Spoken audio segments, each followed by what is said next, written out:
Hi, I'm Sister Geralyn Schmidt, and you're listening to Musings of a Catholic Evangelist. Some time ago, I was stationed in the northern part of Pennsylvania, and this parish was very ethnic. And it was back to school night. I went from the Bronx to this ethnic parish and was kind of like unnerved as far as the cultural change goes.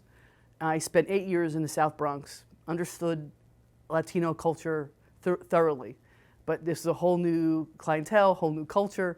So back to school night, and a gentleman came up to me and said to me, "Hi, I'm Patrick O'Donnell.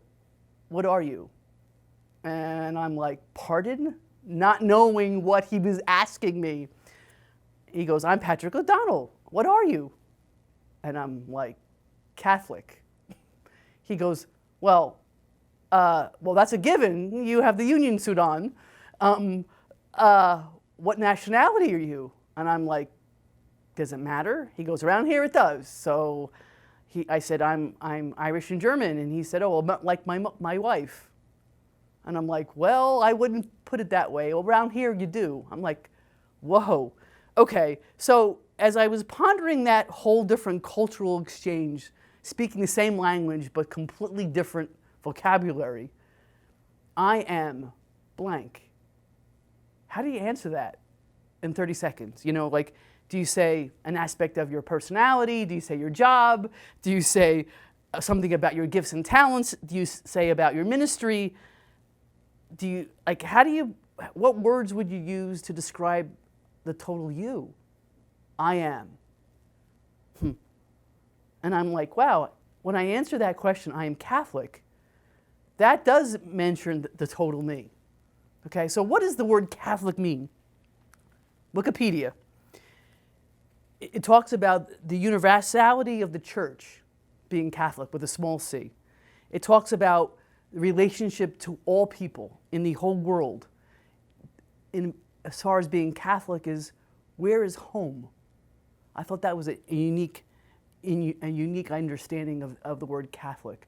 In the book, The Holy Longing by Ronald Rolheiser, he says, "Catholic, we stand shoulder to shoulder, hand in hand, precisely with people who are different from ourselves, and with them hear a common word, say a common creed, share a common bread, and offer mutual forgiveness to bridge our differences to become a common heart." That's an awesome understanding of what Catholic truly means with a small c. But also that relates to becoming members of a church, with Catholic with a capital C. To become members of a church, you know, there's an action verb there, become, that talks about action. It talks about living your faith enthusiastically, not just checking off a box saying, that responsibility is done, I'm done.